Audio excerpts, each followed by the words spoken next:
Howdy, folks, and pull up a seat here at Grit and Gunsmoke. They say the West was won with grit, gunpowder, and the promise of the law. But out in the sun-bleached territories, the law was often just a word, bought and sold like any other commodity. So what happens when the law turns its back, and the only thing left is a good person's grief? Before we find out, do an old storyteller a favor, rustle up that subscribe button and ring that bell. You'll want to be here for every single step of this long, bloody walk. Now, listen close. This is the story of Dusthaven, and the woman they made the mistake of leaving alive. Her name was Evelyn Hart. In Dusthaven, hope was a foreign currency. The town was a handful of clapboard buildings and adobe huts tossed into the Arizona desert, a place where the dust was more constant than the law, and the sun was more merciful than the men who ran the town. That man was Silas Thorne, a land baron whose smile was as thin as a razor's edge and whose ownership deed extended to the souls of nearly everyone in town. His will was enforced by a pack of human wolves who called themselves the Crooked Vultures, and their authority was legitimized by the tarnished silver star on the chest of Sheriff Brody. In this kingdom of grit and greed, the clinic of Dr. Alistair Hart was an anomaly. It was a place of clean bandages, the sharp scent of antiseptic, and unwavering kindness. And at its heart was Evelyn Hart. She was not just the doctor's wife, she was the town's gentle suture, a woman whose calm hands and quiet compassion could soothe a fevered child or comfort a grieving family. Her world was one of order, healing, and a profound, bone-deep love for her husband. Alistair was a good man, which in a place like Dusthaven made him a dangerous one. He believed in things like decency and justice, concepts as alien to the town's rulers as a cool spring rain. He spoke out in quiet but firm tones against the vultures' extortion rackets. He documented the injuries of the miners they beat. He was a single, steady flame of defiance in a town consumed by darkness. The beginning of the end came on a blistering Tuesday afternoon. A young prospector, his face a mask of terror and blood, stumbled into the clinic. He had witnessed the vultures murder his partner and seize his claim at the old Scorpion mine. The boy had been shot in the shoulder during his escape. Evelyn saw the look in Alistair's eyes. It was not fear. It was a familiar, weary resolve. "Get the morphine, Evie," he said softly, already cutting away the boy's bloody shirt. "And boil some water." As Alistair worked to save the boy's life, Evelyn stood guard at the window, her heart a cold, tight knot in her chest. She knew what this meant. Treating this boy was not a medical act, it was a declaration of war. By saving the witness, her husband was signing his own death warrant. The vultures arrived an hour later. Not the whole gang, but 3 of their worst. Their leader was a man named Cole Smiling Jack, a sociopath whose grin never reached his dead, gray eyes. He was flanked by the hulking mass of the Miller brothers. They didn't knock. Jack kicked the clinic door in, his boots scuffing the clean floorboards Evelyn had scrubbed that morning. "Doc," Smiling Jack said, his grin a slash of predatory teeth. "Heard you were harboring a fugitive. Sheriff Brody wants a word. He's my patient, and he's not going anywhere," Alistair said, placing himself between the vultures and the terrified boy on the cot. He held up a bloody scalpel.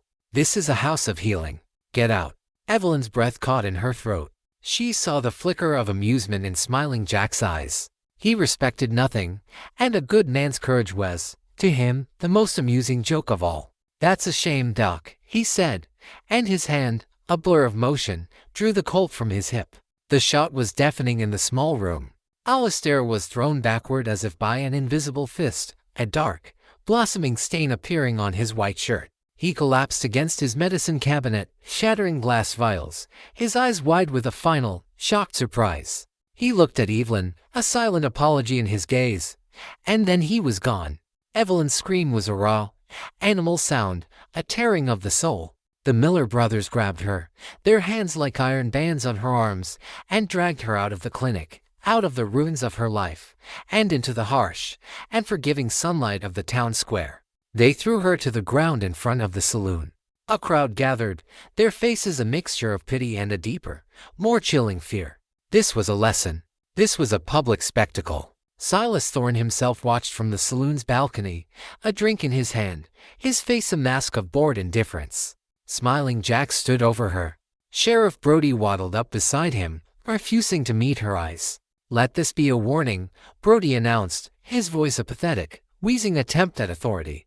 This is what happens when you interfere with the business of Dusthaven. Justice is not a luxury for everyone. Then smiling Jack stepped forward. He backhanded Evelyn across the face, the blow splitting her lip and sending a jolt of white-hot pain through her skull. The crowd gasped. He kicked her in the ribs, forcing the air from her lungs in a pained grunt.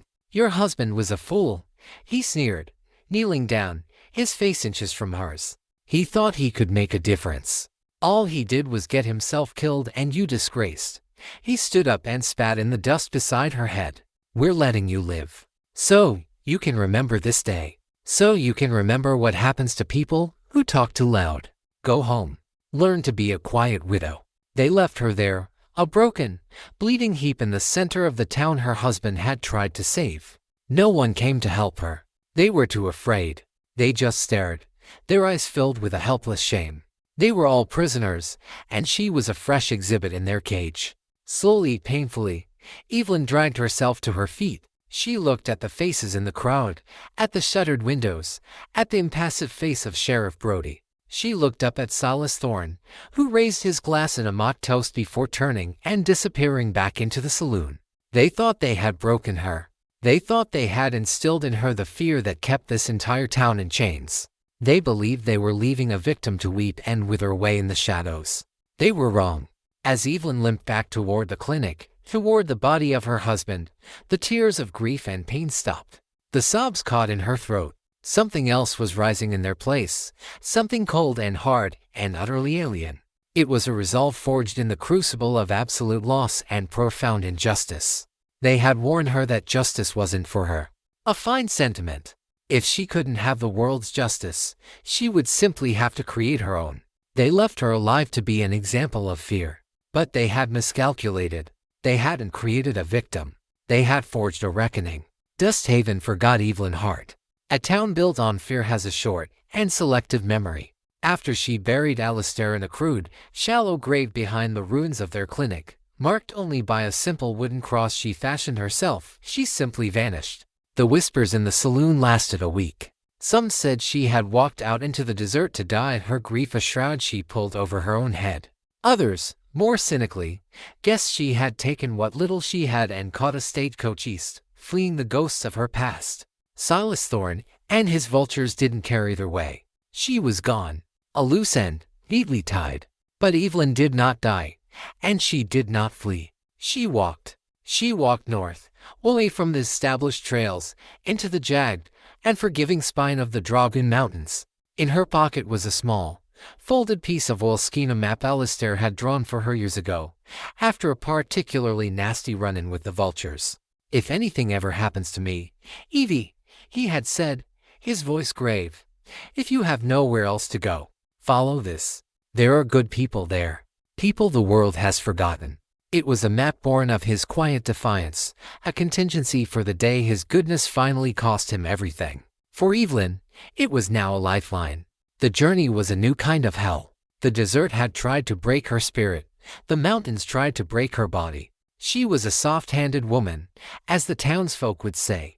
Her life had been one of clean linens, books, and the precise, delicate work of assisting in a clinic. Now, her world was sharp rocks that tore at her shoes and her skin, thorny bushes that ripped her dress to shreds, and a sun that beat down with the same merciless intensity as it did in the flats below.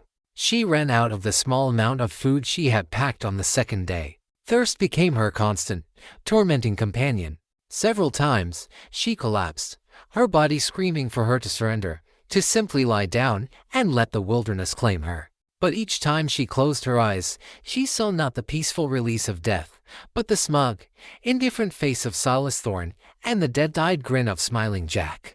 And the cold, hard thing that had taken root in her soul would force her back to her feet. Hate, she was learning, was a more potent fuel than bread or water. After 4 days of a grueling, spirit-breaking climb, she found it. Tucked away in a high hidden basin, accessible only by a narrow, treacherous canyon, was a small, hidden community. It wasn't a town, but a camp, a collection of rough-hewn cabins and lean-tos, built with the desperate ingenuity of people who had been cast out. A thin plume of smoke rose from a central fire, the only sign of its existence. Her arrival was met not with welcome, but with the cold, hard steel of a half-dozen rifle barrels. The people who emerged from the cabins were as rough and weathered as the mountains themselves.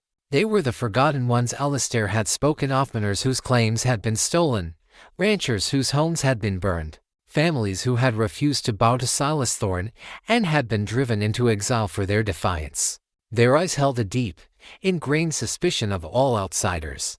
Their leader stepped forward. He was a tall, grizzled man with a thick beard and one arm. His left sleeve was pinned neatly at the shoulder. His face was a roadmap of hardship, and his eyes, piercing, pale blue, held no trace of pity. "State your business," he commanded, his voice like rocks grinding together. "This ain't a place you stumble upon by accident." "My name is Evelyn Hart," she said, her voice a dry, cracked whisper. "My husband was Dr. Alistair Hart, of Dusthaven." The name sent a ripple through the small group. They knew of the doctor. He had been a symbol of the decency that had been bled out of the valley below. The one-armed man lowered his rifle, his expression softening fractionally. "I am Jedediah," he said. "The doctor. We heard what happened to him. A good man. The last good man in that hellhole." He looked her over, taking in her torn dress, her blistered face, her soft and calloused hands. "This is no place for a doctor's wife, ma'am. We've little comfort to offer."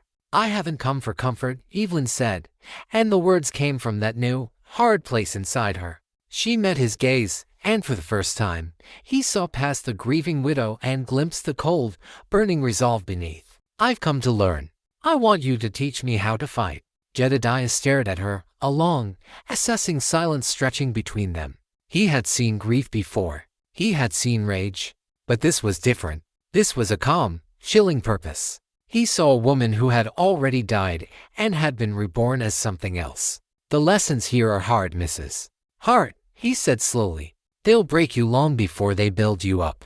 "I am already broken," Evelyn replied, her voice steady. "Now, I want to be built." Jedediah nodded once, a silent, grim agreement. "Very well. The lessons begin at dawn." The next 8 months were a systematic, brutal dismantling of everything Evelyn Hart had ever been. Jedediah was a merciless teacher, for he knew the mountains, and the men she wanted to hunt were even more so. He showed her no pity, no quarter. The first lesson was the horse. She had only ever ridden side saddle on a gentle mare. Jedediah put her on a half-wild Mustang with fire in its eyes. It threw her in the first 10 seconds, her landing in the dusty corral sending a shock of pain through her bruised body.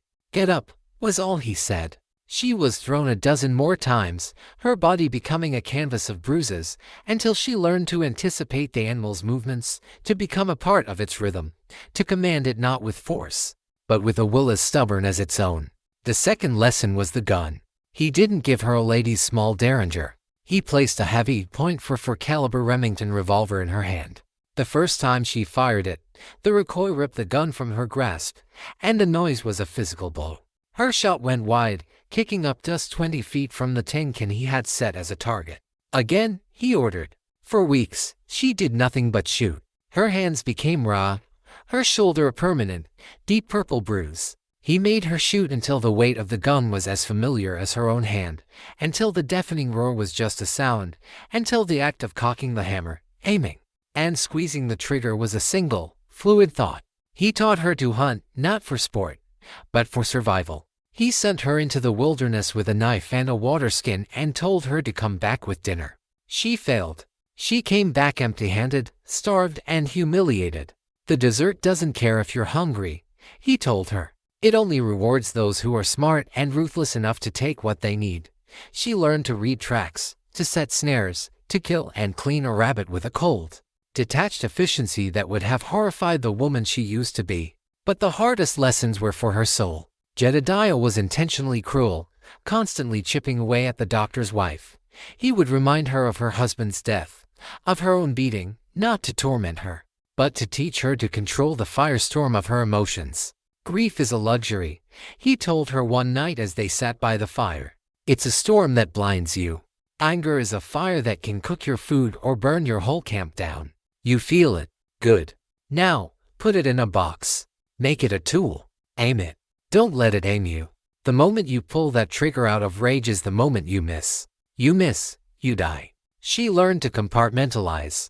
She took the love she had for Alistair, the searing pain of his loss, and she packed it away in a quiet, locked room in her heart. She took the memory of Smiling Jack's grin, of Thorne's indifference, of her own humiliation, and she honed it into a fine, sharp edge. Her grief was the stone, and her rage was the blade she sharpened against it. The softness in her face was replaced by hard, sharp angles. Her hands became calloused and scarred. Her eyes, once warm and compassionate, now held the flat, watchful stillness of a predator. The community of outcasts, at first wary of her, began to see the transformation. They saw a woman being forged in the crucible of their shared suffering, and they began to help. A woman named Maria, whose husband had been hanged by the vultures, taught her how to move silently through the brush. An old miner named Silas, who had been blinded in one eye by a vulture's bullwhip, taught her the secret paths and smugglers' trails that crisscrossed the territory. The final test came at the end of the 8th month. Jedediah took her to a high, windswept ridge. He set up 3 wooden planks, each with a tin can on it, 50 yards away. "Your husband's killer," he said, his voice flat. "And the 2 men who held you down. That's them. Show me what you've learned." Her hand was steady. Her breathing was even. She did not see tin cans. She saw Smiling Jack's sneering face.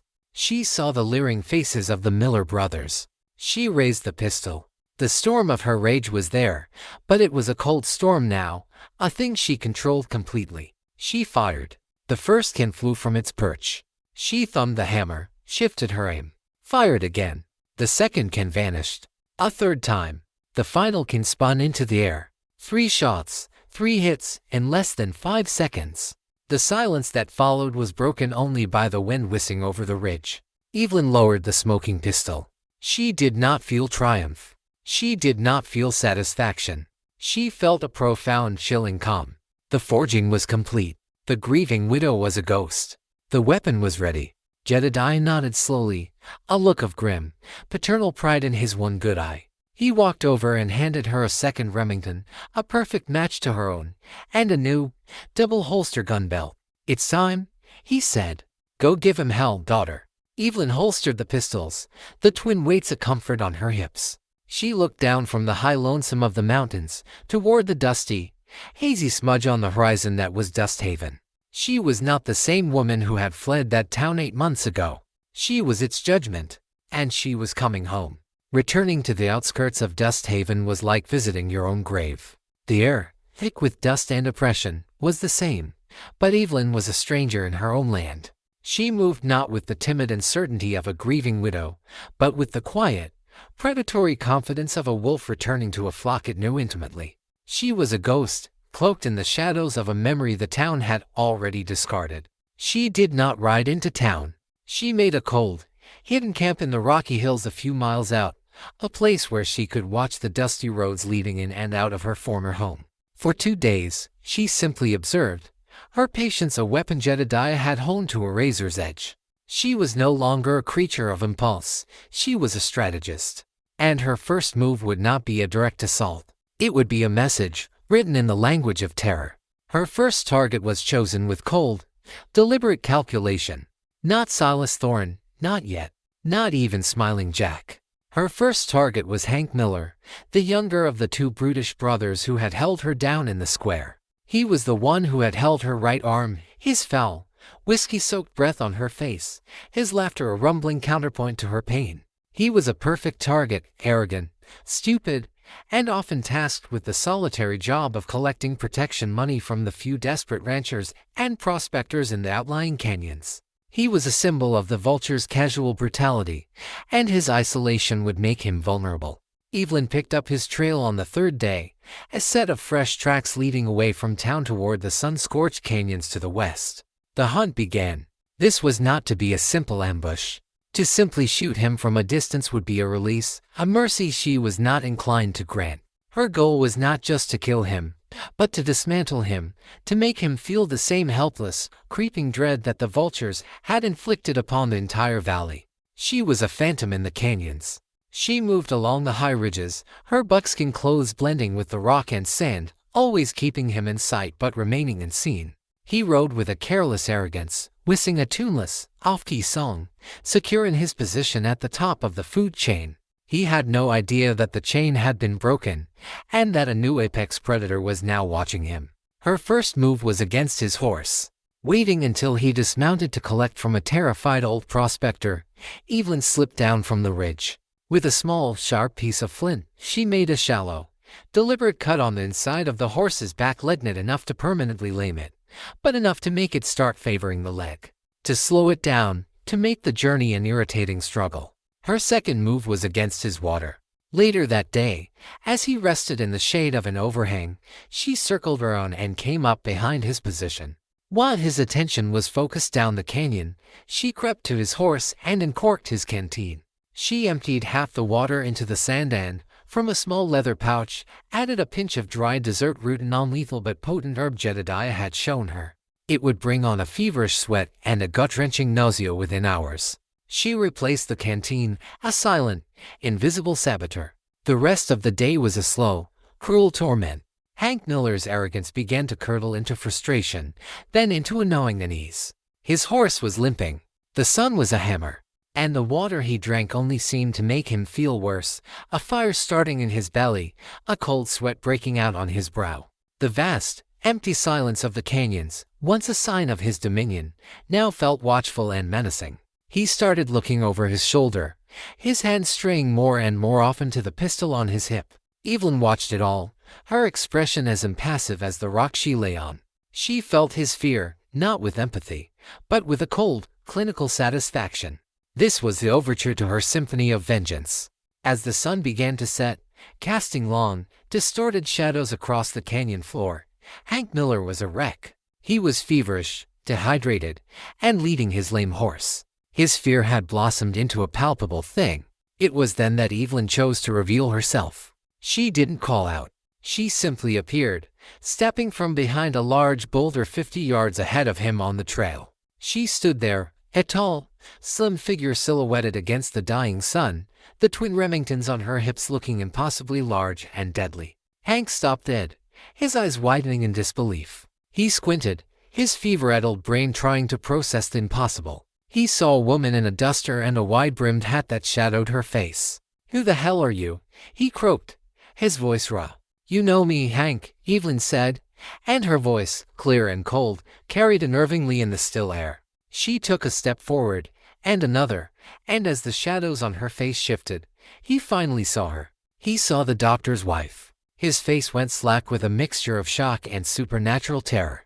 This was not possible. She was a ghost.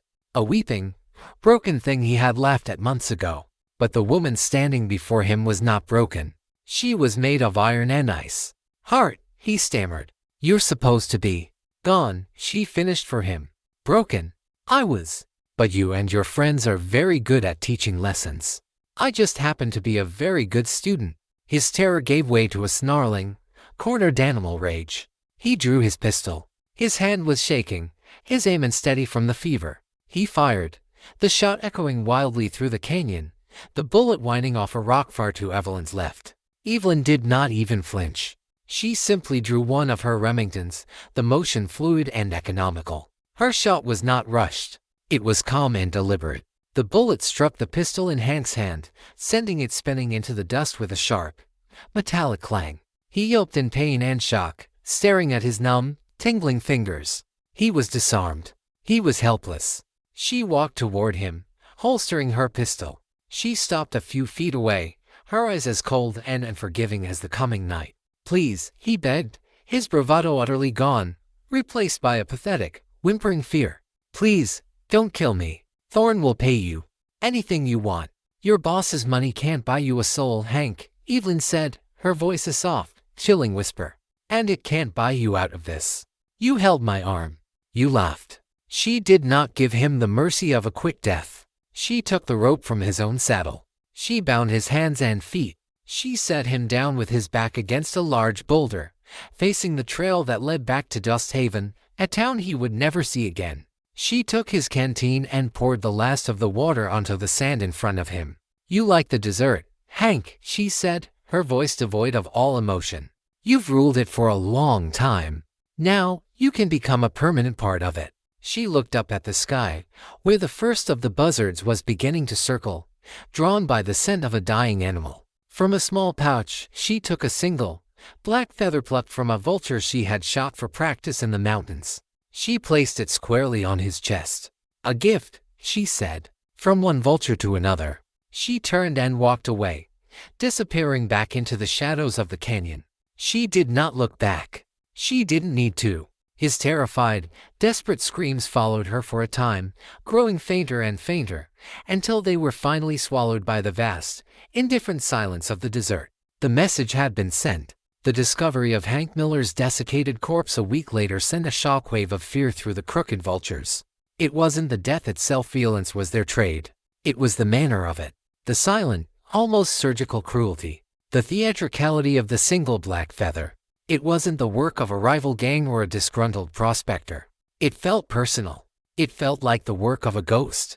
Silas Thorne was furious, his rage stemming not from the loss of a man, but from the challenge to his absolute authority. Sheriff Brody, meanwhile, was a sweating, nervous wreck. He saw the ghost not as a threat to the gang, but as a direct threat to the fragile, corrupt peace that kept him alive.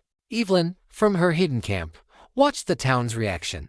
She saw the vultures riding in pairs now, their arrogance replaced by a watchful paranoia. She had planted a seed of fear. Now it was time to water it. Her next target was the heart of the town's corruption, Sheriff Brody himself. But her objective was different. Killing Brody would be easy, but it would be a strategic error.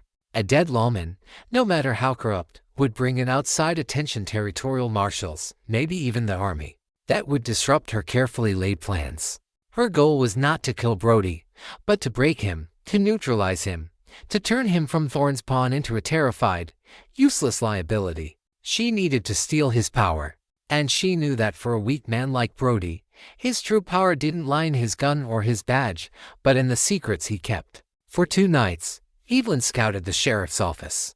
It was a small, freestanding adobe building between the general store and the livery. Brody slept in a small room in the back, usually in a drunken stupor. Security was a Jakia simple lock on the front door and a bar on the back. On the 3rd night, under the cover of a new moon, she made her move. She moved through the darkened streets of Dust Haven with a silent, confident grace that would have been unthinkable for the woman she once was. She bypassed the doors entirely. Using a rope and a small grappling hook she had crafted, she scaled the side of the building, her boots finding purchase in the weathered adobe. She slipped onto the flat roof, silent as a moth. The only way in was a small ventilation hatch, barred from the inside. She had come prepared. Using a small, powerful hand drill, she carefully and quietly drilled a series of holes around the latch's anchor point on the wooden frame. The process was painstaking, the sound of the drill a terrifyingly loud whisper in the dead of night. Finally, the wood weakened enough for her to pry the latch free with her knife. She lowered herself into the office. The air was stale, smelling of cheap cigar smoke and old paper. The snores of Sheriff Brody from the back room were a steady, rattling rhythm. She moved with absolute silence, a shadow in the gloom. Her target was a large, roll-top desk that dominated the room. She knew a man like Brody would have a get-out-of-jail-free card, some kind of leverage to protect himself should Thorne ever decide he was disposable. She began a meticulous search. She found it in a false bottom of the deepest drawer. It was a thick, leather-bound ledger. She lit a match for a brief, dangerous moment. The flame illuminated the neat columns and Brody's spidery handwriting. It was all there. A secret, off-the-books record of every dirty deed. Dates of payments from Thorne. Names of vultures paid for specific acts of intimidation and murder. Details of stolen mining claims. It was Brody's life insurance policy, a detailed confession of the entire conspiracy. Evelyn did not take it. To do so would be to simply remove it. She wanted to leave a message of absolute violation. She took out her knife and carefully, precisely, sliced out a single, damning pageant detailing the payroll for the Scorpion Mine massacre, the very crime that had started her on this path. She folded the page and tucked it away. Then, she left her calling card. From her pouch, she took a single, gleaming .44 Remington cartridge and stood it upright in the center of the sheriff's ink blotter. Beside it, she laid a single, perfect black feather. A promise and a threat. She slipped back out through the roof, replacing the hatch as best she could. She vanished back into the night, the stolen page a confirmation of everything she already knew, and the stolen ledger a time bomb she had just armed. The next morning, the entire town heard Sheriff Brody's scream of pure, panicked terror. He found his office violated, his secrets and his life insurance agony. All that remained was the bullet and the feather. The effect was instantaneous and profound. Sheriff Brody became a paranoid wreck. He drank more heavily, his eyes constantly darting into the shadows. He started at every unexpected noise. He yelled at his deputy and became hostile and uncooperative with the vultures. He knew a ghost was watching him. A ghost who could walk through walls, who knew his darkest secrets, and who had left a clear promise of the bullet that was waiting for him. Silas Thorne now had a useless, terrified lawman. The vultures now had an unreliable and stable ally. And Evelyn Hart now had a puppet, a living, breathing instrument of fear, right in the center of her enemy's web. The seed of fear she had planted was beginning to sprout. With Sheriff Brody reduced to a paranoid, drunken liability, the crooked vultures lost their veneer of legal authority. Fear, once their greatest asset, was now a poison working against them. They were jumpy, irritable, and mistrustful of the shadows. This was the moment Evelyn had been waiting for. It was time to hunt the man at the heart of her pain. It was time to kill Cole Smiling Jack. This was not a strategic target. This was a personal exorcism. Jack was the ghost that haunted her waking moments, his sneering grin superimposed over the memory of Alistair's falling body. He was intelligent, vicious, and now, thanks to the fate of Hank Miller, extremely cautious. He had stopped riding out alone and rarely left the relative safety of the saloon, surrounded by his men. Luring him out would require a bait so perfect, so irresistible, that it would override his newfound caution. Evelyn knew his weakness. It was a secret Alistair had discovered when treating one of the town's Chinese laborers for a respiratory ailment. Smiling Jack had a powerful, secret addiction to opium. It was a vice he kept hidden from Thorne and the other vultures, a private escape from the violence he so eagerly dispensed. For a man like Jack, control was everything, and his addiction was the one crack in his armor. Evelyn's plan required an ally. She sought out Mr. Chen, the elderly leader of the town's small, oppressed Chinese community. His own brother had been beaten to death by the vultures months earlier for refusing to pay protection money. When Evelyn approached him in the dead of night, speaking of justice and vengeance, the old man listened, his eyes filled with a deep, weary sorrow. He agreed to help. The bait was set. Mr. Chen sent word through the town's quiet, invisible network that a new, high-quality shipment of black smoke had arrived, smuggled in by railroad workers. It was potent, rare, and available for a high price, but only to a discerning, private buyer. An offer was made to Smiling Jack through a trusted intermediary, a private sample, a meeting to discuss a long-term supply. The location for the meeting was chosen by Evelyn, a place of perfect, poetic justice. The old, abandoned clinic where Dr. Alistair Hart had been murdered. Smiling Jack, his addiction overriding his paranoia, took the bait. He told his men he was meeting a confidential informant and slipped away into the night, alone. He believed he was going to satisfy his craving. In reality, he was walking into his own tomb. Evelyn was waiting. The clinic was a mausoleum of her former life, thick with dust and the ghosts of memory. She had prepared the space, turning her old home into a killing ground. She had loosened floorboards, placed broken glass in the shadows, and created a series of choke points and ambush spots. She heard his footsteps on the gravel outside, the soft creak of the front door he pushed open. He stepped inside, a lantern in one hand, his pistol in the other. "Hello," he called out, his voice a tense whisper. "Chen send you." In a manner of speaking, Evelyn's voice replied, coming not from in front of him, but from the darkness of what used to be the examination room. Jack spun, raising his lantern, his eyes wide. He saw nothing but shadows and overturned furniture. A floorboard creaked behind him. He spun again, firing a wild shot into the darkness. The bullet shattered a row of empty medicine bottles on a high shelf, the sound of the gunshot and the tinkling glass deafeningly loud. The hunt was on. It was a tense, claustrophobic battle of cat and mouse in the haunted ruins of Evelyn's past. Jack was a formidable opponent, a veteran of 100 brutal fights. But Evelyn had the advantage. She knew every inch of this space. She was a phantom in the home she had once loved, using the shadows and the memories as her weapons. She led him through the clinic, a whisper of movement here, a thrown pebble there. He was a bull in a china shop, his frustration mounting, his shots growing wilder. He stepped on the broken glass she had laid, crying out in pain as it sliced through the sole of his boot. He stumbled over a tripwire she had set, crashing through a weakened partition wall. He was being systematically dismantled, his confidence stripped away piece by painful piece. The final confrontation took place in the main room, where Alistair had died. Evelyn, having circled around him, finally stepped out of the shadows, her twin Remingtons leveled at his chest. He was a wreck, bleeding, limping, his face a mask of sweat and fury. He raised his own pistol, but he was too slow. A shot cracked from Evelyn's right-hand gun, taking him in the knee, the same way she had shot Cletus in the story she'd heard. He screamed and collapsed, his pistol clattering across the floorboards. She had him, cornered, helpless, exactly where she wanted him. She walked slowly towards him, her boots crunching on the shattered glass of their former life. He stared up at her, his grin finally gone, replaced by a look of shocked, terrified disbelief. "You?" he gasped. "The doctor's wife." "He was a good man," Evelyn said, her voice cold and devoid of emotion. "He believed in healing. He believed that even in a place like this, a man's life was worth saving." She stood over him, a dark angel of judgment. "You, on the other hand, you believe in nothing. And for that, you get a lesson in the medicine I now practice." She didn't give him the mercy of a quick death. She made him face his crime. She described Alistair in cold, clinical detail: his kindness, his courage, the way his eyes would light up when he talked about the future. She forced him to look at the dark stain on the floorboards where her husband's life had bled out. She made him see the ghost of the man he had murdered.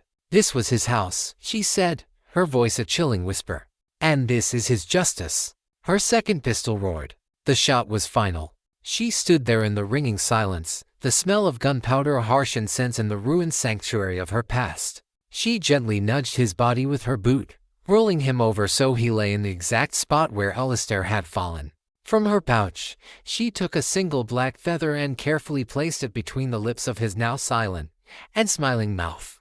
The most personal debt on her ledger had been paid in full. The death of Smiling Jack sent a tremor of pure panic through the ranks of the crooked vultures. He had been their enforcer, their alpha wolf. To find him executed in such a personal, chilling manner shattered what little morale they had left. The gang was now a headless, terrified snake. Silas Thorne, sequestered in his mansion, was furious. His control was slipping, his authority being dismantled by a ghost he couldn't identify. Evelyn knew that killing the foot soldiers one by one was not enough. To truly destroy a man like Thorne, you had to attack the source of his power, his wealth. The vultures were not just a gang, they were a business, and their business was theft and extortion.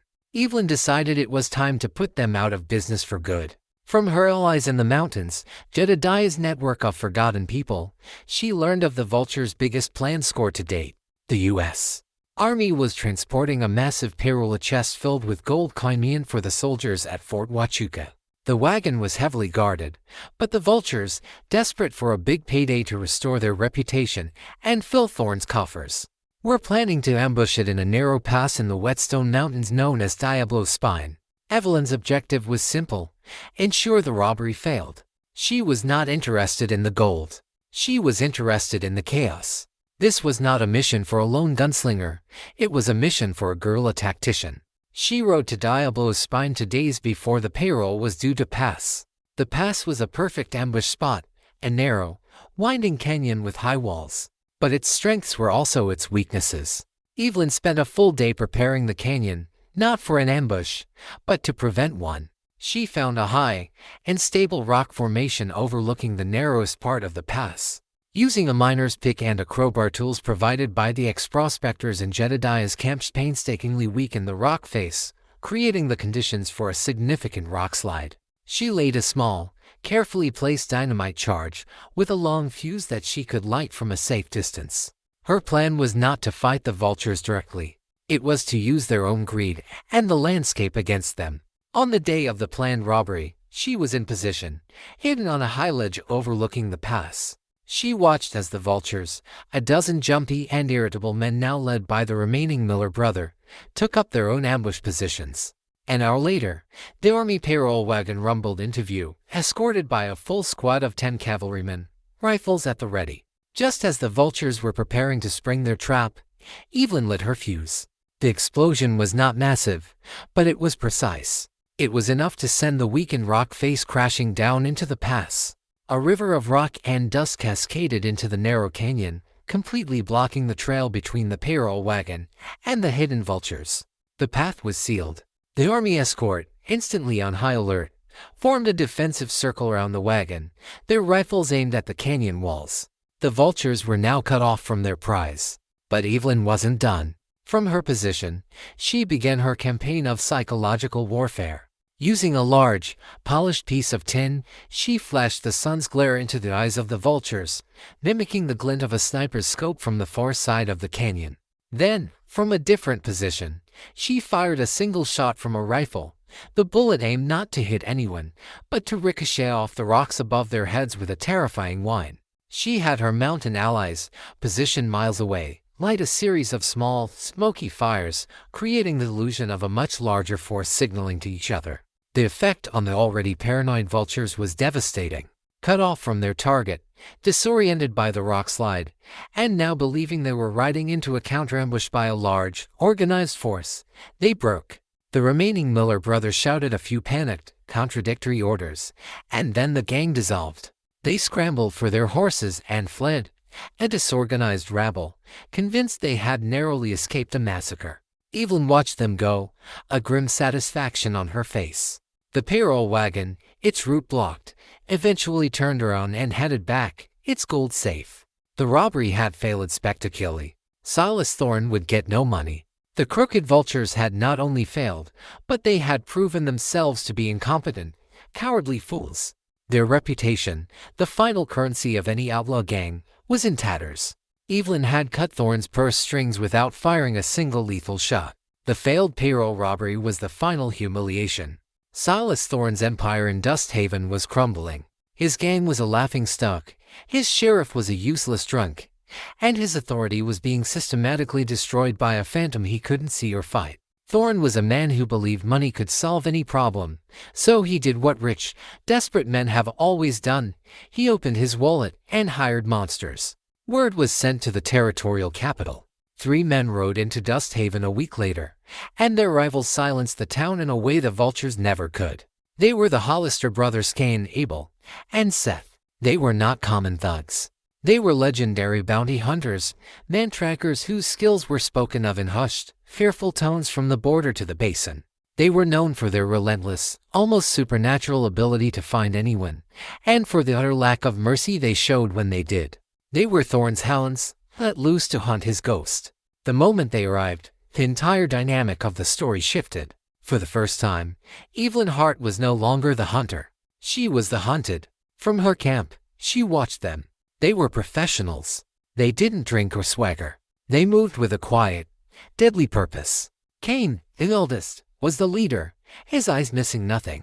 Abel was the master tracker, able to read a story in a single broken twig or a scuffed patch of dirt. Seth was the muscle, a silent, hulking brute who carried a massive buffalo rifle. They started at the beginning, at Hank Miller's final resting place. Evelyn watched through her spyglass as Abel knelt, studying the ground for hours, piecing together the story of the kill. They were not like the vultures. They could not be fooled by simple tricks.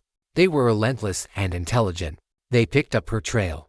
The chapter became a high-stakes pursuit across the brutal, sun-bleached landscape of the Arizona Badlands. Evelyn was forced to abandon her camp and flee, the Hollisters a constant, menacing presence behind her. She used every skill Jedediah and the mountains had taught her. She rode through rocky riverbeds to hide her tracks. She set false trails leading to dead ends. She used the blistering midday heat to her advantage, knowing it would test the endurance of their horses. But they were implacable. They were hounds on a scent, and they were closing in. The pursuit culminated in a series of narrow, intersecting canyons known as the Devil's Maze. It was a labyrinth of red rock and sudden drop-offs, a place where a single misstep could mean death. Evelyn realized she could not outrun them forever. She had to turn and fight. She had to use the maze to her advantage. She chose her ground carefully, the junction of three canyons, a place of ambush and crossfire. She left her horse and climbed into the rocks, becoming a part of the landscape. The hunt was about to become a battle. The Hollisters entered the maze, moving with practiced caution. Abel led, reading the signs, while Cain and Seth covered the high ground. A tense silence fell, broken only by the wind whistling through the rocks. Evelyn initiated the fight. She fired not at one of the brothers, but at a rock face above Abel, sending a shower of stone chips down on him, forcing him to take cover and separating him from the others. The maze erupted into a running gun battle. It was a fight of angles, echoes, and deadly patience.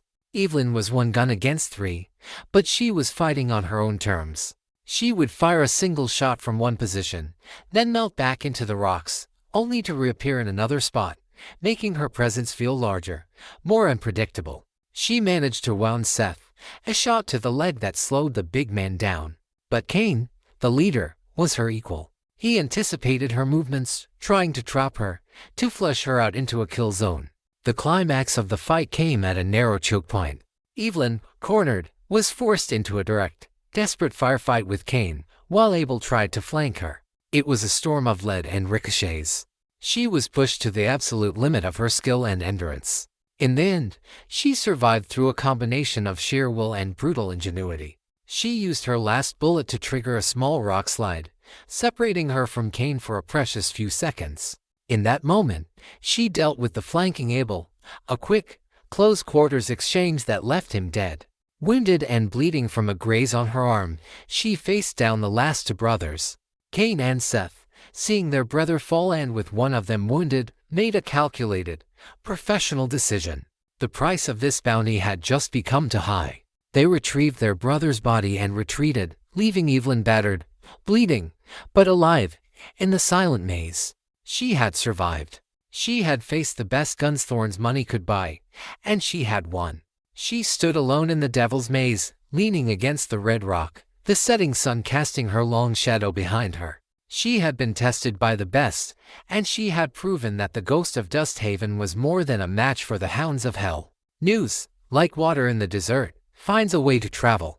The story of the gunfight in the Devil's Maze trickled back into Dusthaven, carried by a prospector who had stumbled upon the aftermath. The details were embellished, as such stories always are, growing into a legend with each retelling. They said the ghost had taken on the legendary Hollister brothers, the Devil's own hounds, and had sent them running with their tails between their legs. They said the ghost could not be killed. For the people of Dusthaven, long accustomed to the bitter taste of fear and resignation, this news was a spark in a tinderbox of dormant hope. For months, they had watched from the shadows, their heads bowed, as the crooked vultures were dismantled piece by piece. First, a brute was left for the sun. Then, the lawman became a paranoid drunk. Then, the gang's most feared killer was found executed. Then, their grandest robbery had turned into a humiliating failure.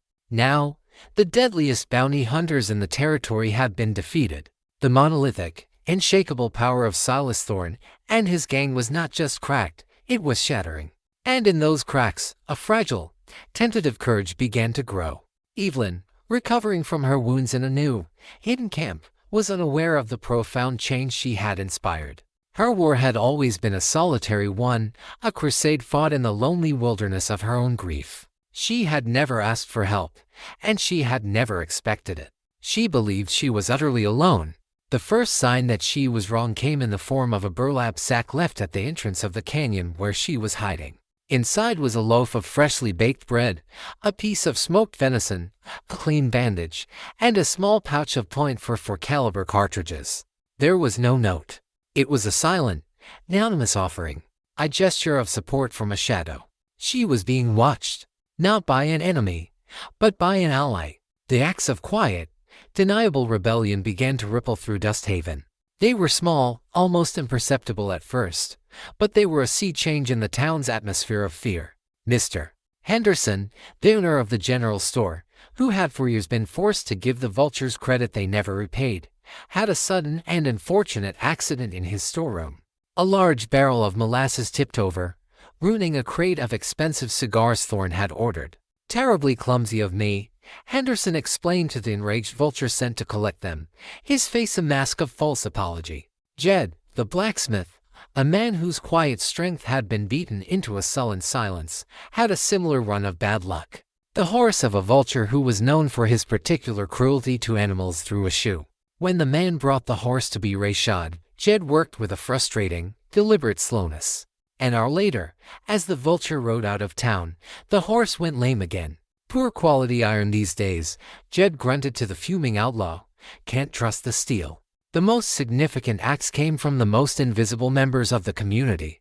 Maria, the saloon owner's daughter, a young woman who the vultures treated like property, became Evelyn's eyes and ears. She would leave coded messages in a hollowed-out fence post behind the saloon, information about the gang's movements, about Thorne's state of mind, about the number of guards he now kept around his mansion.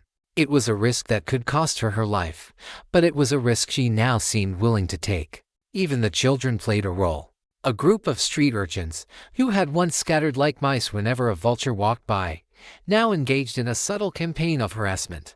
They would accidentally trip a vulture's horse, or create a loud diversion at the opposite end of town when they saw patrol. Their innocent games providing a screen for the town's growing resistance.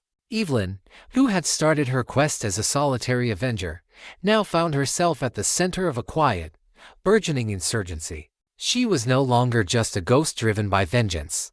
She had become a symbol. To the oppressed people of Dusthaven, she was the physical manifestation of their own buried courage, the living proof that their oppressors were not gods, but men, and that men could be made to bleed. This silent, grassroots support provided her with the one thing she couldn't get on her own: critical intelligence. She learned from Maria's notes that Thorne, consumed by paranoia after the Hollisters' failure, was becoming a recluse, rarely leaving his fortified mansion. His remaining vultures were demoralized and fighting amongst themselves. His power base was imploding. The final piece of the puzzle came in a message from an unlikely source, Sheriff Brody's terrified deputy, a young man named Calloway who had long been sickened by the corruption he was forced to enable. Calloway left a note for Evelyn, a desperate plea for a chance at redemption. Thorne is planning something, the note read. A big dinner at the Gilded Cage Saloon.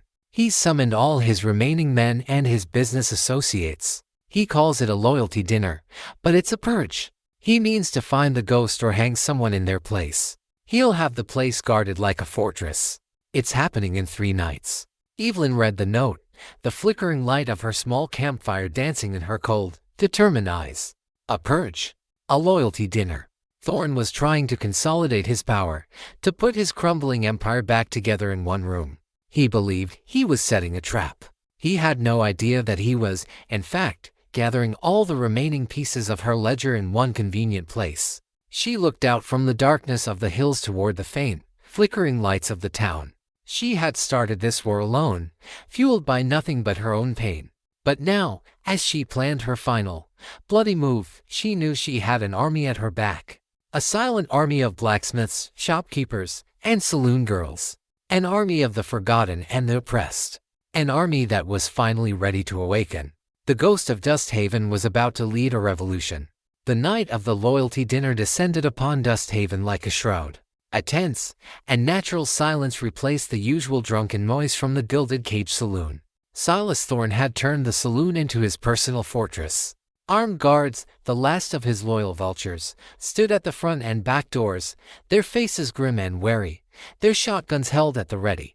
Inside, Thorne had gathered the remnants of his crumbling empire, the last dozen members of the gang, his key business associates who profited from his corruption, and a terrified Sheriff Brody. It was an assembly of the damned, gathered for a final, desperate supper. Thorne intended the night to be a display of power, a reassertion of his dominance. He would root out the traitors, terrify his allies into renewed loyalty, and show the town that he was still in control. He believed he was the master of his own destiny, the king in his castle. He had no idea that the castle was, in fact, his tomb, and the ghost he was hunting was about to become his executioner. Outside the saloon, in the moonless dark, the town's quiet rebellion was mobilizing. This was not a plan Evelyn had commanded, it was a plan that had grown organically from the seeds of courage she had planted. Jed the blacksmith, his face set like iron, moved with 2 other ranchers toward the back alley. The stable boy, youth no older than 15, crept toward a haystack at the far end of town. And Evelyn Hart, a specter in a black duster, her face a pale, determined mask under the brim of her hat, moved toward the front. Her twin Remingtons felt like a part of her own arms, cold, heavy, and ready. The first move was a diversion. A bright orange flower of flame suddenly blossomed at the edge of town as the stable boiled at the haystack. Shouts of fire echoed through the night. 2 of the 4 guards at the saloon hesitated, then broke ranks. Running toward the blaze of fire was a threat to the entire wooden town, a more immediate danger than any ghost. It was the opening Evelyn needed. The second move was to seal the trap. In the back alley, Jed the blacksmith and his men slammed a heavy iron bar, borrowed from his forge, through the handles of the saloon's back doors. There would be no escape. The third move was Evelyn's. She walked out of the darkness and into the lantern light spilling from the saloon's swinging doors. The 2 remaining guards saw her, their eyes widening in shock and fear as they recognized the impossible figure from the legends. This was the ghost. She was real. They fumbled for their shotguns, but they were saloon guards, not gunfighters. Evelyn was something else entirely. Her hands moved in a single, fluid, terrifying blur. Her twin Remingtons cleared their holsters, roared twice, and the 2 guards were thrown backward, their threat eliminated before it had even fully formed. Evelyn kicked open the swinging doors and stepped inside. The saloon fell into a sudden, deathly silence. Every head turned. Every conversation died. Silas Thorne, in the middle of a threatening toast, froze, his glass held halfway to his lips. They all stared at the figure framed in the doorway. It was the woman they had all dismissed as a broken, grieving widow. But the woman standing there was not a widow. She was the angel of death. Her hair was shorter, cut practically. A thin, white scar traced a line from her temple to her cheekbone, a souvenir from her fight with the Hollisters. Her face was lean and hard, her skin tanned by the sun. But it was her eyes that held them captive. They were eyes that had seen hell and had brought a piece of it back with them. They were devoid of tears, of fear, of anything but a cold, absolute, and terrifying purpose. The lamplight gleamed on the silver of the 2 Remington revolvers she held steady in her hands. "Good evening, Mr. Thorne," Evelyn said, her voice calm and clear, cutting through the silence like a shard of glass. "Please, don't let me interrupt your party." Thorne finally found his voice, a mixture of rage and disbelief. "You?" he snarled. "The doctor's wife." "He was my husband," Evelyn corrected, her voice dropping to a chilling whisper. "And you were his murderer." She slowly raised her right-hand pistol, aiming it squarely at Thorne's chest. "You killed him with the law of the jungle, Mr. Thorne. Now, you get to hear my verdict." For a heartbeat, the world was frozen. Then, Thorne screamed, "Kill her," and the saloon erupted into chaos. It was a hell of smoke, splintering wood, and the deafening roar of gunfire in an enclosed space. The vultures, a dozen strong, opened fire. But Evelyn was already moving, diving behind an overturned poker table, a move Jedediah had drilled into her 100 times. But she was not alone. The town's rebellion, no longer silent, exploded into the open. The old piano player, a man whose hands had been broken by the vultures years ago, shoved the heavy upright piano with a roar, creating a barricade and crushing the foot of a gunman. The bartender, whose brother had been one of Thorne's victims, grabbed a shotgun from under the bar and fired both barrels into the ceiling, sending a shower of plaster and panicked confusion down on the gang. Maria, the saloon owner's daughter, smashed a heavy whiskey bottle over the head of a vulture who was trying to flank Evelyn. It was a full-blown uprising, a desperate, brutal fight for the soul of the town, and Evelyn was its bloody, avenging heart. She moved through the chaos with a deadly grace, her twin Remingtons a blur of motion. She was a whirlwind of controlled violence, her shots precise, her movements economical. The vultures, caught between the ghost they feared and the townspeople they had terrorized, fell into a panicked, disorganized mob. Evelyn fought her way through the chaos, her focus absolute. Her target was Thorne. The land baron, his face pale with terror, was scrambling toward the back doors, realizing too late they were barred. He was trapped. Evelyn cornered him near the bar. He fumbled for a small derringer hidden in his coat, his eyes wild with the desperation of a cornered rat. He fired, the small pop of the gun almost comical in the din of the larger battle. The bullet tugged at Evelyn's sleeve. Her own shot was not so wild. It took him in the shoulder, spinning him around and sending him crashing into a stack of whiskey barrels. He was wounded, disarmed, and defeated. The fighting slowly died down, replaced by the groans of the wounded and the ringing in Evelyn's ears. The saloon was a wreck, its floor littered with the bodies of the crooked vultures. The rebellion had won. Evelyn walked over to the whimpering Silas Thorne. She did not kill him. Her verdict was not death. It was justice. The aftermath of the battle in the gilded cage was not a celebration. It was a grim, necessary cleansing. The air was thick with the metallic scent of blood and the lingering haze of gunpowder. The surviving townspeople, their faces a mixture of shock, fear, and a dawning, unbelievable sense of freedom, looked to Evelyn. She had been their ghost, their symbol. Now she was their leader. With a calm authority that no one dared question, she gave the orders. Silas Thorne and his few surviving, wounded lieutenants were dragged from the saloon. Evelyn did not allow a mob to form. There would be no lynching, no vigilante hanging. That was the old way, the lawless way of the vultures. Her justice would be different. She had Jed the blacksmith and the other ranchers march the prisoners to the town square, to the very spot where she herself had been beaten and humiliated. They did not use the hanging rope that dangled from the gallows as a grim reminder of the town's impotence.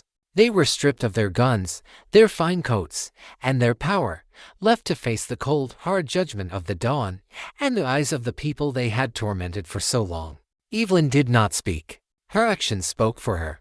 She found a piece of a broken packing crate and a chunk of charcoal from the saloon's fireplace. In clear, steady letters, she wrote her final statement, the new creed for a town reborn. Justice rides where law won't. She nailed the rough-hewn plank to the gallows post, just above the heads of the defeated men. It was not a legal document. It was a declaration of independence. Her work was done. She did not stay to see the morning. She did not wait for the town's gratitude or the inevitable arrival of outside law that would follow. That was their future to build. She had only come to clear the ground. She slipped away into the shadows from which she had come. The stable boy had a fresh horse waiting for her in a hidden canyon, along with a small sack of supplies, a final, silent act of support from the town she had set free. As the first, pale light of sunrise crested the Dragoon Mountains, the people of Dust Haven emerged from their homes. They gathered in the square, staring in silence at their former oppressors, now helpless and exposed. They looked at the sign, its words a promise and a warning. And they looked at the empty spaces where their ghost had been. Of the woman who had given them back their lives, there was no sign. Miles away, a solitary figure rode west, toward the setting moon. She was no longer Evelyn Hart, the doctor's wife. She was not the weeping widow or the broken victim. She was not even the ghost, for her haunting was over. She was a new legend, a story to be whispered in the dark corners of the territory, a reminder that when the law fails and good men die, sometimes a woman's grief can be reforged into a terrible, beautiful, and righteous kind of justice. She rode on, her future as vast and unwritten as the desert before her, having proven that true justice isn't always found or reclaimed. Sometimes, it must be built from the ground up, with blood, with fire, and with steady, determined hands.